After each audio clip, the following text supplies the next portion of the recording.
নদিয়ার রাজবংশের শ্রেষ্ঠ রাজা ছিলেন মহারাজ কৃষ্ণচন্দ্র রায়, যিনি রাজত্ব করেছিলেন 1728 সাল থেকে 1782 সাল পর্যন্ত, মোট 54 বছর।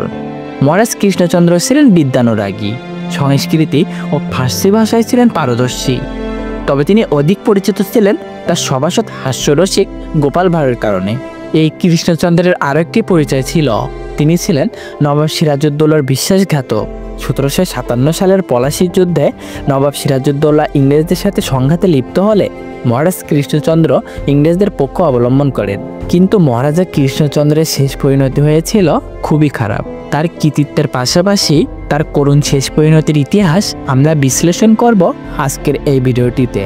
তাই ভিডিওটির এক মুহূর্তের জন্য স্কিপ করো না, কেননা ভিডিওটির মধ্যে আপনি এমন একটি তথ্য পেতে চলেছেন যেটা এখনো পর্যন্ত কেউ বলেনি। তো সাথে থাকুন শেষ পর্যন্ত। নদিয়ার কৃষ্ণগড় রাজবংশের প্রতিষ্ঠাতা ভবানন্দ মজুমদারের বংশধর ছিলেন মহারাজ কৃষ্ণচন্দ্র রায়। তার পিতা ছিলেন রঘুরাম রায়। কৃষ্ণচন্দ্রের শাসনামলে বাংলার মুসলিম রাজত্বের অবসান ঘটে এবং ইংরেজ আধিপত্য বিস্তার করে। এই পরিবর্তনে তিনি ক্লাইভের পক্ষ অবলম্বন করে নবাব সিরাজউদ্দৌলার পতন ত্বরান্বিত করেছিলেন। এই পক্ষপাতিত্বের পুরস্কার স্বরূপ তিনি ইংরেজ কর্তৃক মহারাজা উপাধিতে ভূষিত হন এবং উপঢৌক হিসেবে পান 5টি কামান। তার শাসনামলে যেমন শিক্ষার বিস্তার ঘটেছিল, ঠিক তেমনি বিকাশ ঘটেছিল সঙ্গীতেরও। প্রচুর জনহিতকর কাজও করেছিলেন তিনি। বাংলায় জগদ্ধাত্রী পুজোর প্রচলনও করেছিলেন শুধু তিনি। কিন্তু এর সাথে জড়িয়ে রয়েছে বাংলার নবাবদের সাথে তার তিক্ত সম্পর্ক। নবাব আলীবর্দী খাঁকে রাজকর দিতে না পারায় 1754 সালে নবাব তাকে কারাগারে বন্দী করেছিলেন। সময়টা ছিল দুর্গোৎসবের, কিন্তু নবাবের কারাগার থেকে তিনি যখন মুক্ত হলেন তখন দুর্গোৎসব প্রায় সমাপ্ত। সেদিন ছিল বিজয়ী দশমী। রাজা নৌকার মধ্যে ঘুমিয়ে পড়ে স্বপ্ন দেখেছিলেন যে এক রক্তবর্ণা চতুর্ভুজা কুমারী দেবী তাকে আগামী কার্তিক মাসের শুক্লা নবমী তিথিতে তার পুজো করার আদেশ করেছেন। এরপরে প্রচলন হয় জগদ্ধাত্রী পুজোর। মহারাজ কৃষ্ণচন্দ্র সম্ভবত প্রতিশোধ সৎপরিহায় সাহায্য করেছিলেন ইংরেজদেরকে।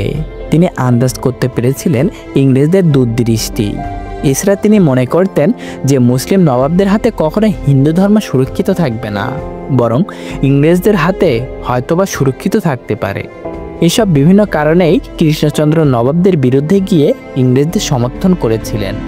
যদিও কৃষ্ণচন্দ্রের প্রিয় সভাসদ গোপাল ভাঁড় রাজাকে বারবার বাধা দিয়েছিলেন, তিনি তাকে সাবধানও করেছিলেন যে ইংরেজদের স্বার্থ ফুরিয়ে গেলে তারা মহারাজ কৃষ্ণচন্দ্রকেও ফাঁসি দিতে দ্বিতীয়বার ভাববে না।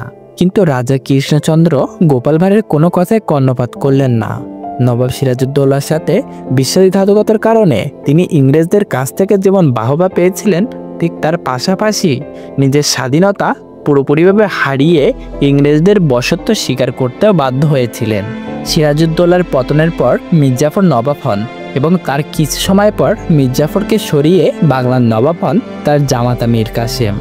মীর কাসেম রাজা কৃষ্ণচন্দ্রকে বন্দী করে মৃত্যুদণ্ডের আদেশ দিলে ইংরেজদের সহায়তায় তিনি মুক্তিলাভ করেন। মহারাজা কৃষ্ণচন্দ্র নানা গুণের অধিকারী থাকা সত্ত্বেও শুধুমাত্র 1757 সালের পলাশীর যুদ্ধে নবাব সিরাজের বিরোধিতা করার কারণে বহু মানুষের কাছেই তিনি অপ্রিয় হয়ে উঠেছিলেন।